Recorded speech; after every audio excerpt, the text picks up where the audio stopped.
Most people don't realize how much of their personal information is being bought and sold every day. Data brokers are making millions pulling details about you from public records and the internet, then packaging and selling it, usually without your consent. That's how your information lands in the hands of scammers, spammers, even stalkers. It's why you get endless robocalls and why ads seem to follow you everywhere. That's where Aura comes in.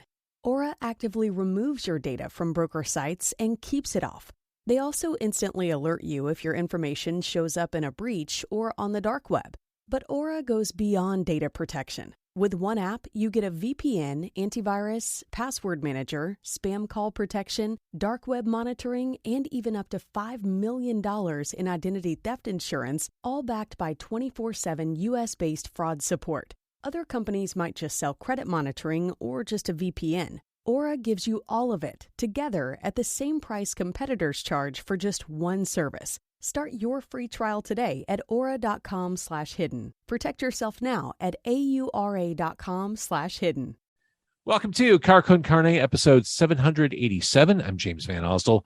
And yes, it's going to be warmer out this weekend, but right now it's cold, and it's going to be cold again. This is the Midwest. We're heading toward winter, which means now is the time to go solar. Introducing transparent solar with my friend Brent Sopel. Go to Sopel Solar, Sopel solar.com. Brent Sopel, former Chicago Blackhawk, is going to help you go solar and enjoy benefits like a 25-year warranty. You can save money on your electric bill right after installation, and you can increase your home value in the process. SopelSolar.com to learn more. It's Car Con Carne. Let's eat in the car. It's Car Con Carne. And now here's the star of our show, James Van Alstyne.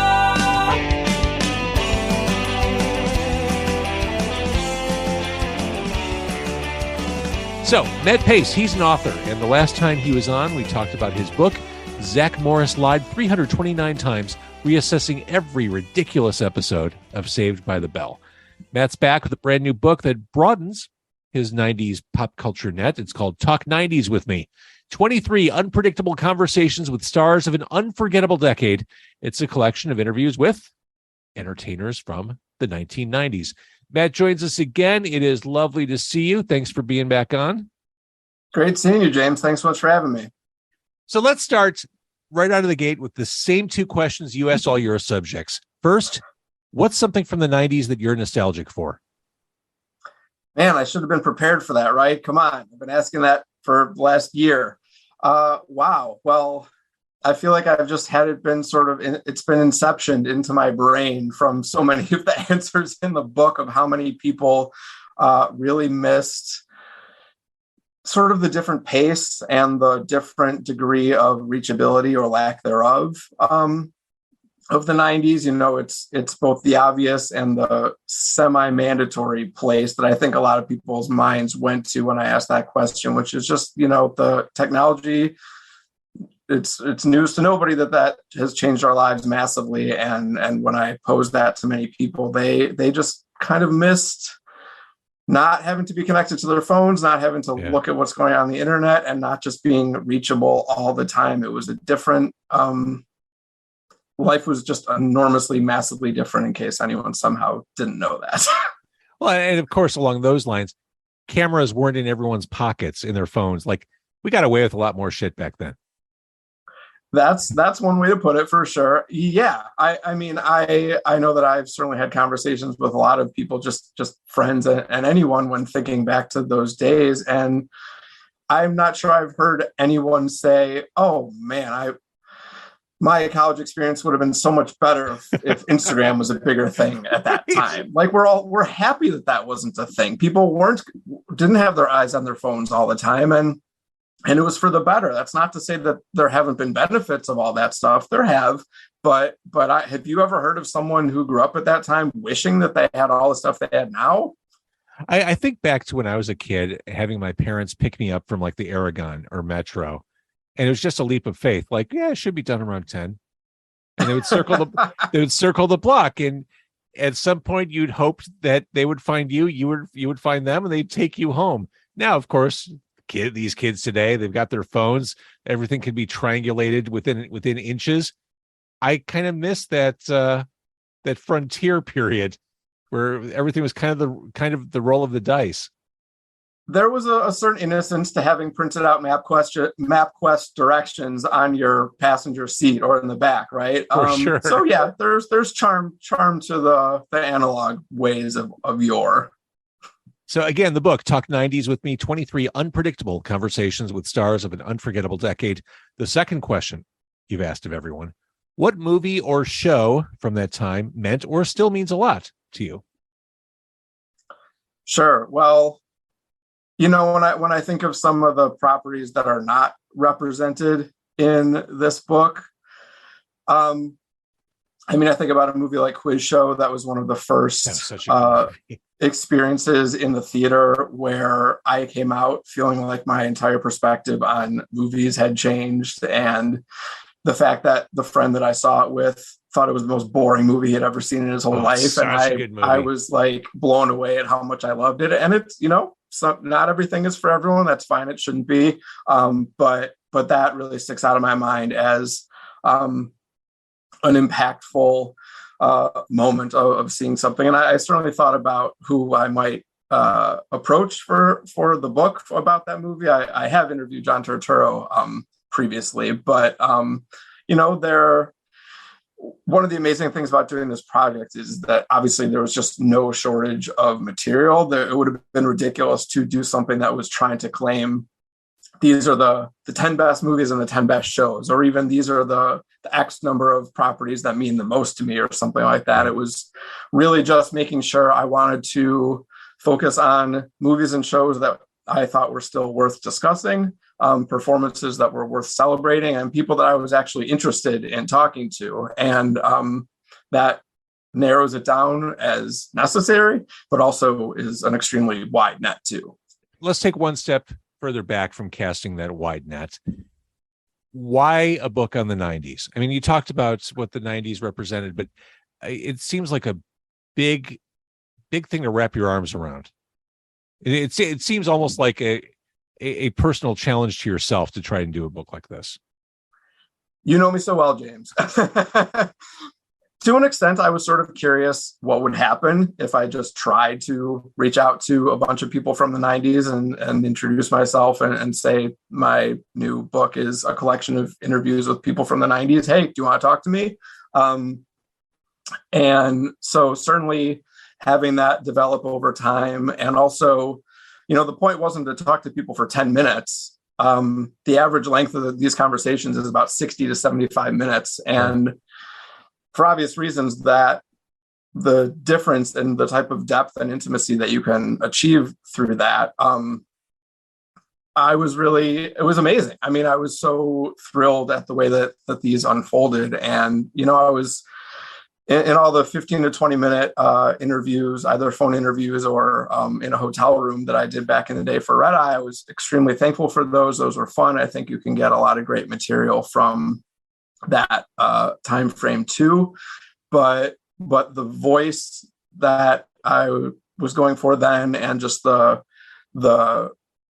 time frame changes the rhythm of the conversation completely. And to be able to flesh things out and truly get to know people. I know sometimes I think celebrity interviews, often people sort of question how much can come out of them because a lot of it can feel canned. Sometimes people have read too many interviews that are interchangeable, and whether it's because of the person asking the questions or the person giving the answers, they're just not that inspired by it. But I was really proud and excited about where these conversations were able to go.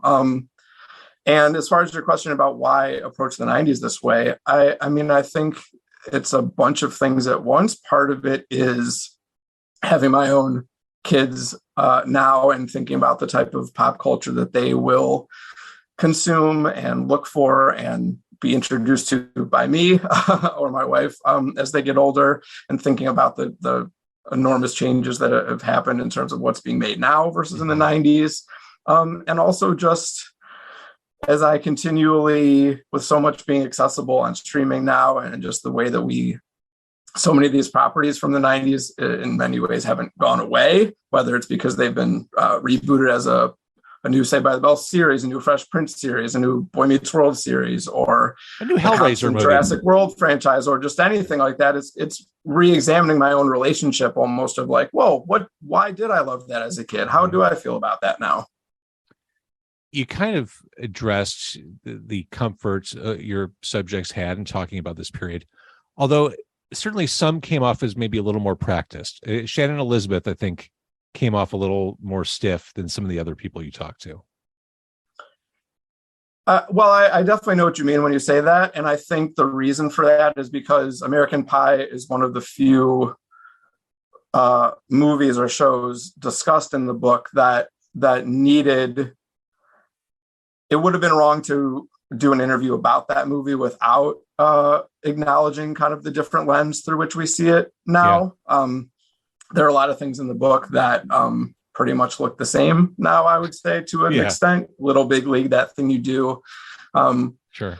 You know, we have hindsight and the world looks a lot different now, so we sort of contextualize those movies differently. But generally, that stuff mostly looks the same. American Pie doesn't. So having some of those, a bunch of those questions, recognizing the way that movie feels differently now, I think Shannon Elizabeth did a really good job of explaining where people's heads were at then. And the movie wasn't trying to say anything. It wasn't really trying to ask any questions, and it was just trying to be fun. And when we look at it now with that in mind, it's sort of like, well, that kind of fun maybe isn't so great. Right. But she isn't wrong in the way that she's explaining what it was going for at that time. For sure. Does the time and distance between the 1990s and 2022, or did that time and distance allow people to feel more relaxed? Because I feel like when you ask someone right after something, they're going to have their walls up. But a couple of decades later, it's kind of like, fuck it, I'll say whatever. Did you get that vibe when you're talking to people? Absolutely. I think that was a huge part of it. When you're interviewing someone who's promoting something that comes out next week, they are going to have a particular focus. They know how they're supposed to handle things, and the line of questioning is also going to be a certain way too. Reflecting on a handful of significant roles in one's life from 25, 30 years ago. Of course, and I'm glad, I'm sure there could be some people who would still feel sort of protective of some things and not want to even be a little bit playful or insightful about the material or what went into it in any way. But, as I know, since you were kind enough to check out the book, this wasn't trying to, push someone into conjuring up some kind of untold story that isn't there.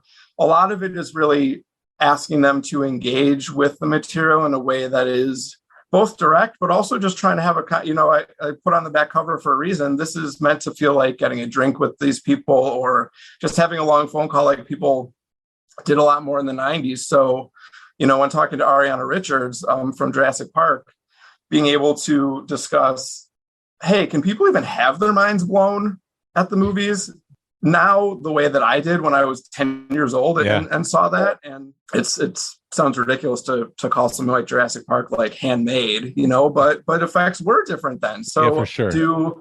And the way that I think it felt to see a movie like that and say, oh, I didn't know this was possible in a movie. I'd really be curious if young viewers who are seeing just the absolute onslaught of existing properties that used to be only in the summer and now is seemingly every 5 minutes. Are they seeing something that they didn't think was possible on screen? Or is it just like, wow, that reminds me of the thing I saw yesterday?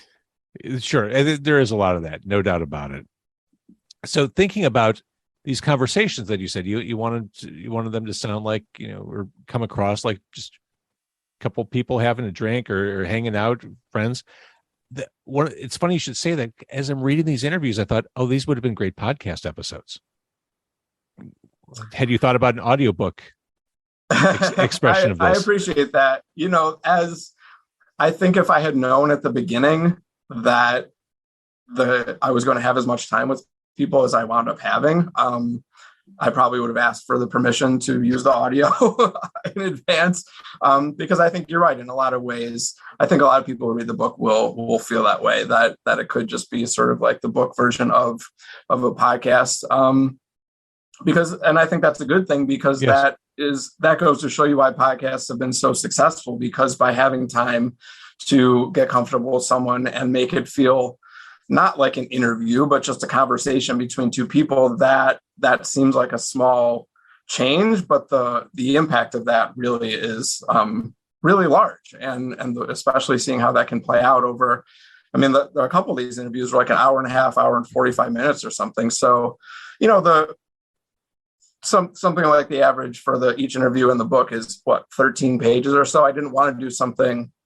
It wasn't meant to be 50 pages per interview. It's meant to be a balance of thought-provoking stuff and fun stuff. I think the idea is first, get people in, because talking about, not everyone is going to respond to everything that's covered here. Maybe you didn't watch Felicity, but you watched Power Rangers. Maybe you didn't watch, whatever it may be. I'd be surprised if there weren't a number of things that people really were familiar with or loved when they were kids. Even something, I mean, I think if you stop 100 people on the street and ask them if they love the movie Airborne, I don't know how many people would say yes, but that was sort of a good example of what made the 90s fun for kids growing up at that time. Is like, Sure. No one's claiming that that's the best movie of all time. I think it's without a doubt the best movie about rollerblading set in Cincinnati of all time. Hands down. But it's, I loved it then. I still feel fondly about it now. I was happy to see, rewatching it to interview the star Shane McDermott. I still found it really enjoyable. And the way that a lot of those just sort of off the beaten path type movies or the mid-budget movies have not entirely gone away, but largely gone away now, is a lot of what's represented in this book, I think. And that's where I was going next, because I was thinking about Angus and some of the other movies, like Can't Hardly Wait, which fun movie. How big of that net, or how big was that net? And did you have just like a vision board of everyone you wanted to track down? Or I know when I book my podcast, I would like to have, let's just say, Foo Fighters as a guest, but I know I'm probably safer and I'm going to be more efficient with my time if I target blood people from Chicago. Was that the kind of thing with you? Like, I'd love to have Tom Hanks talking about Forrest Gump, but I could talk to Leanna Creel from Saved by the Bell a whole lot easier.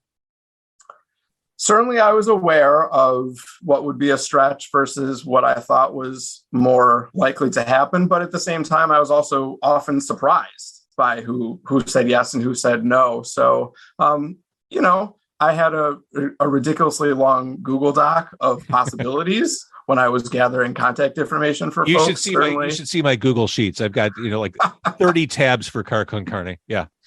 I wanted to just lay it all out there and pick and choose. And certainly there were a number of people I reached out about who either I had never heard anything back or their representation said no, and that's fine. But I wound up looking back at the list and sometimes would see, the people who I reached out to were the ones that I was interested in, and the ones that I put on the list and then didn't reach out to, was always for a reason. Maybe it's because I didn't feel like I just wasn't interested in that person, or I didn't think that movie or show had as much that was worth talking about or something. It was, it's sort of it seems like a great thing to have an absolute wealth of possibilities, but in terms of narrowing it down, it was almost, to a degree, the book took shape as the interviews were confirmed, and I started to really see a theme emerging in terms of the idea that a lot of these people, I think, were important parts of the era, but sometimes overlooked, either because they never had a hit or their career didn't quite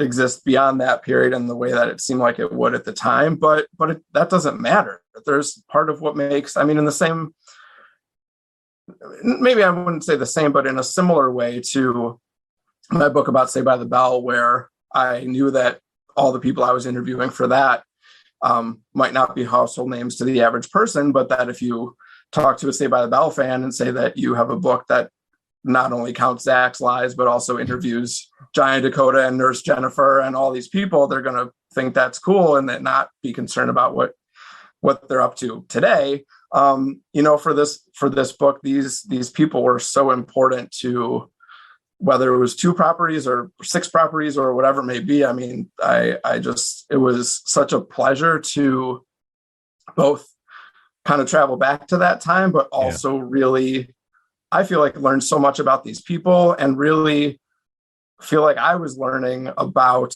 the material and why it made the impact that it did, or something that I would think differently about it now. And to your point earlier about like a personal challenge, there were a lot of things that by preparing for these interviews and engaging with the people and all the material this way, I wouldn't have thought about any of this stuff if I wasn't doing this, but I wanted to. The bottom line, and you said it without saying it, everyone has an interesting story to tell, whether you're Tom Hanks or Billy West. They all have an interesting story to tell, and it's your job as the writer, as the interviewer, for me as a podcaster, to make people who may not think they're interested in those people become interested. And that's what you did, because it's funny, I realized pretty quickly when I started reading the book exactly what that angle was, and that what the approach was. I'm like, okay, I don't know a lot of these people, not, at least not by name. I know them visually, and you contextualize everybody, but you succeed in making these people interesting to someone who, like me, I may not think, oh, Karen Parsons, okay, Fresh Prince, all right. You made that person interesting to me because you have these really kind of super casual and forthright conversations. So you did it. I appreciate that so much, James. I'm happy you said that. And you're right. I mean, the word that I should have led with is accessible, because it's not meant to be something where you have to know each of these movies and shows like the back of your hand by any means. I'm hopeful that each piece will be interesting, whether you know it really well, or even if you don't. I wanted to be able to just have it be, like I said, thought-provoking and fun, but not only for, it's not a diehard book. It's for the people who experience this stuff or even have a curiosity about the longevity of it too. Yeah. And I get it. I mean, I totally understand the mindset and the approach with my podcast. I know that when I interview an independent local band, 90% of the people listening may not have heard of that band. So it's my job to let people know why they should be interested. Or why definitely. And I one of my favorite parts of interviewing people at all is doing the research and taking the time to think critically and come up with questions that, I mean, the better questions lead to better answers when it comes to these interviews. That's just a fact. And you know that you're doing something right if someone says, oh, I never thought about it that way, or no one's ever asked me that, and it leads to something really thought-provoking and interesting. And I keep saying thought-provoking, but like the point is to, it's meant to be kind of like a blanket of the 90s in a way, but something that is both cozy but not just, nostalgia can be comfort food, but I think the goal of this was to not just feel like comfort food, but to really advance the way that people think about a lot of the pop culture of their childhood and a lot of the stuff that they're thinking about now. So, to talk to Dave Holmes, someone who came in second in Wanna Be a VJ on MTV, but has since made a great career for himself as a pop culture expert. And, an interview like that, to quote the extremely cliche line from Lebowski about tying the room together, that really was able to access a different element of the 90s and a different insight from a different someone who experienced it differently to really comment on how things unfolded then and how we see it now. I loved asking him if every generation thinks that the stuff of their childhood was better. Isn't someone going to be right about that at some point? It's hard not to feel that way these days. For sure. And I'm glad you mentioned the Dave Holmes interview, because that was one of my favorites. And maybe it's just the music person in me, but that was one I gravitated toward. I really enjoyed reading that. And I appreciate that. If you had asked me to guess which ones you preferred, I probably would have put that on the list, but I'm glad that you felt that way. You kind of touched on preparation and getting into these interviews. I look at the work you did here and the stuff you covered, and thinking about it makes me break into a cold sweat, knowing how much preparation had to go into each conversation, having to go back into each of these people's body of work. And for me, if I need to prep for a band, it's like, okay, I can scan through a couple songs, it brings me back, but we're talking about movies here. We're talking about TV series. How much digging into people's filmographies did you have to do to prep for this? Yeah, that's a great question. And the short answer is it depends. It was totally, we have to lead with the fact that this was very much through the filter of my own experience. I did reach out about a few possible interviews for people where I had really never seen the show or the movie, because it was something that I was interested in and felt that it would be a good part of the book. But that stuff didn't really pan out anyways. For the most part, this was stuff that, whether it was Fresh Prince or Saved by the Bell or Jurassic Park or That Thing You Do or Newsies or something, I did rewatch parts or all of everything as needed, but it wasn't like I had to say, oh no, I've never seen Boy Meets World, or time to watch every episode, so I know I know what to ask Mr. Feeney, excuse me. So it was definitely refreshing my memory about the material and bring my adult mindset to that stuff now versus how I might have thought about it then, because no matter how well I might have known a movie, I wasn't going to think about the questions I wanted to ask without rewatching it, of course, but it's also reading, watching, listening to as many interviews with that person as I can possibly find. That's where the research really comes in, and knowing what has been covered, knowing where there's an opportunity for a follow-up, and just thinking about things in a new way. And then using, as you said, by starting out with those two questions about nostalgia, I think that really put people in a place where they were, we weren't diving in right away. The first question wasn't just like, how could you possibly, first of all, none of the questions started with, how could you possibly do anything? But just having a couple of questions off the bat that made people feel warm and thinking about just their own lives and being 20, 30 years younger at the in the 90s, what do you miss? What as just a person and as a fan of pop culture? And then by getting into everything else, I really think I don't think I realized at the beginning when I started doing that just what an impact that would have in terms of leading to the openness that people showed. Yeah, really well done. And it's funny, you said 20 to 30 years ago. Are you like me? I still think the 90s were 10 years ago. I am having a really hard time with this. Absolutely. Yes. I have to do the math every single time I say that because it doesn't sound right. And it's also because a lot has changed since then, obviously, Indeed. But it's also because I can't help but wonder if the bracket of nostalgia will keep moving on, or I wonder the same thing. Is it sort of going to stop? That's not to say that there aren't things in the early 2000s that can come back or can be remembered fondly in the way that we are with some of the properties of the 90s. But I'm not sure I would believe that you could make the same case for that 10 years versus the 90s. Like, we're not going to be in the same position 10 years from now that we are now when we look back at the pop culture, right? I have the same questions all the time, and I don't know if it's because I'm of a certain age, but I can't see it. Not like the 90s. I don't know if we're just going to kind of stay in this suspended period of the 90s, which there's still more to draw from. But then again, we also got He's All That recently, and that wasn't the worst sin that's been committed of reviving something, but we probably didn't need that.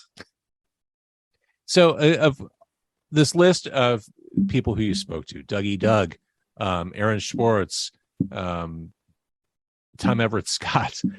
You mentioned that thing you do. Was there anyone who you were, I mean, I know the answer is probably not, but was there anyone you nerded out to? Like you got the interview, you're like, oh, I can't believe I'm going to do this. That's amazing.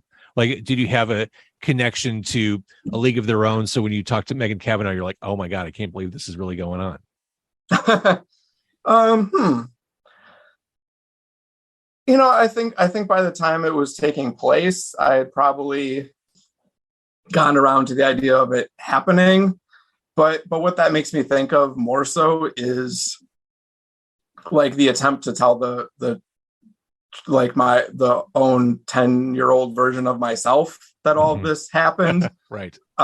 Which I could say that about a lot of the interviews I've done. And even though I've talked to hundreds of people and I'm, I like to think pretty comfortable and experienced with it now, the reality of doing that and just where that interest started from, I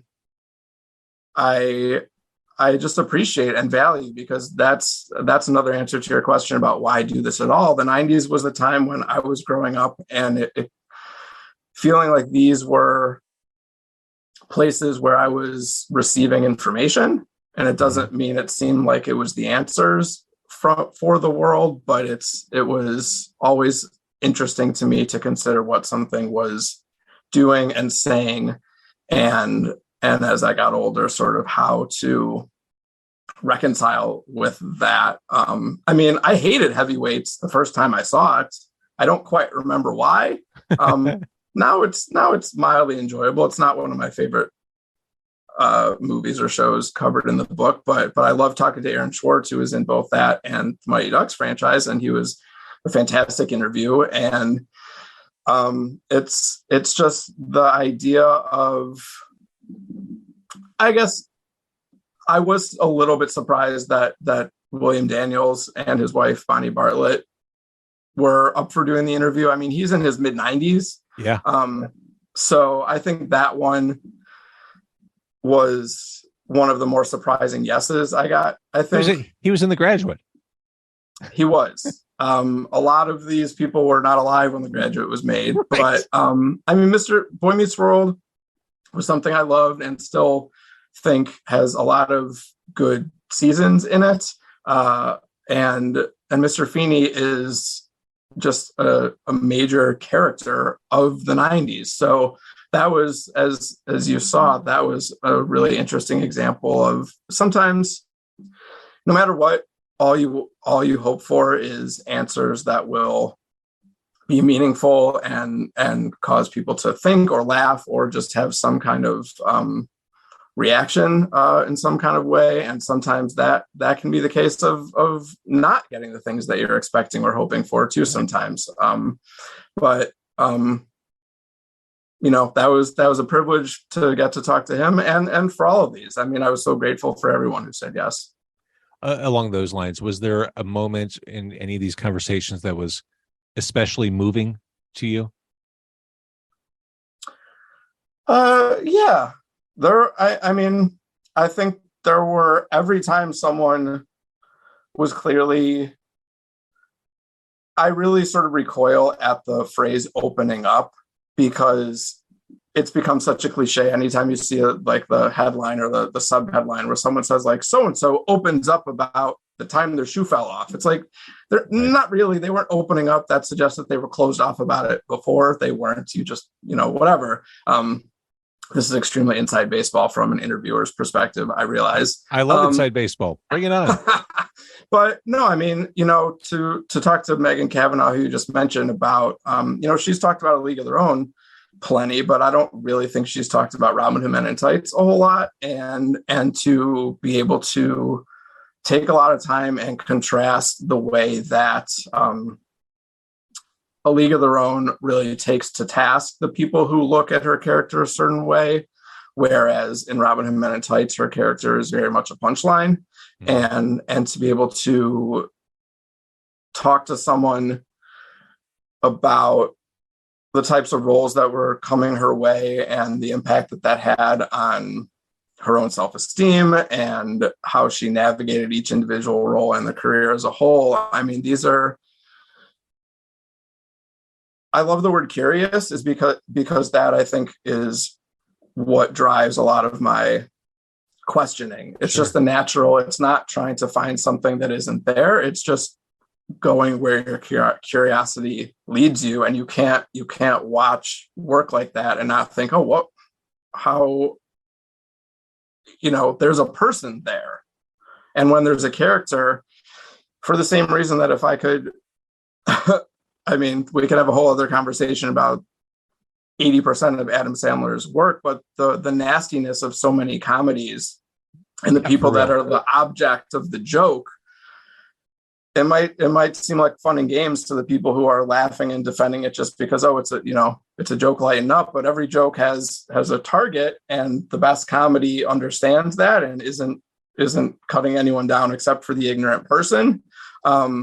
So being able to talk about things like that, or even for myself, think about like a movie like Little Big League, which is not intended to make kids and families have a conversation about death, but it is one of many PG-rated movies that includes a family member passing away. And, just everyone probably remembers the first movie or show that they encountered that made them think about that, or that they had to have a conversation with their family. I mentioned it when I was talking to Luke Edwards, I said, going to see All Dogs Go to Heaven with my mom and a friend and his mom, and us leaving because they weren't, even though that's the title, I totally get that they weren't thinking that was going to be a movie that would have to lead to a conversation with 7-year-olds about death.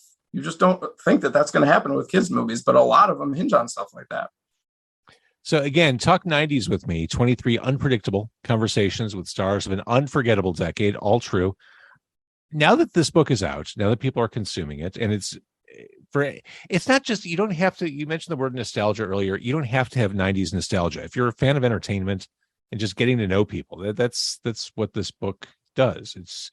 You're getting to know creators, artists, performers, super interesting stuff. But now that it's out, do you have people reaching out saying, oh, you should probably talk to so-and-so. I bet they would talk for your next book. Like I could see this being a series very easily. 23 more unpredictable conversations. I absolutely think you're right that there are more than enough people and properties to lead to more volumes for sure. I haven't had anyone volunteer quite yet. But I have to imagine that anyone who knows about this book is also thinking of, hey, why didn't you talk to this person or this person or whoever? And, I mentioned in the intro of how many people from the 90s I got to interview years ago. But even those, it's not like when I interviewed Wesley Snipes, I wasn't sitting around talking about all the stuff in the 90s. That was for one of the newer movies that he did. So there's so many people that would be on the table if I were to do a volume 2 or anything like that. So I mean, I think about shows like Freaks and Geeks or Boogie Nights or any, so many movies and so many shows that there are a lot of people that I've talked to before, but many that I would be happy to talk to again or for the first time for sure. Especially if they can. I mean, it was pretty incredible. There was one of the interviews, the person got on the phone and said, "Oh, I have like 15 minutes." I said, "Oh, these are actually, going kind of close to an hour. So she said, okay, well, let's just get started." So after 15 minutes or so, I said, I want to be respectful of your time. I very much, the whole point of the book is to talk to people at length. But at that point she said, "Oh, you know what? I'm enjoying this. Let's keep going." And then we talked for another 40 or so. So it's just about, getting the access, but then making it worthwhile for everybody. I love it. Okay. Matt Pais, talk 90s with me, 23 unpredictable conversations with stars of an unforgettable decade. It's awesome. It's super fun. I know that this was a mountain of work for you and it paid off. Congratulations. Thank you so much, James. That means a lot. Really appreciate you having me back. Most people overpay for car insurance, not because they're careless, but because switching feels like too much hassle. That's why there's Jerry, your proactive insurance assistant. Jerry compares rates side by side from over 50 top insurers and helps you switch with ease. Jerry even tracks market rates and alerts you when it's best to shop. No spam calls, no hidden fees. Drivers who save with Jerry could save over $1,300 a year. Switch with confidence. Download the Jerry app or visit jerry.ai/Libsyn today. That's JERRY.ai/LIBSYN.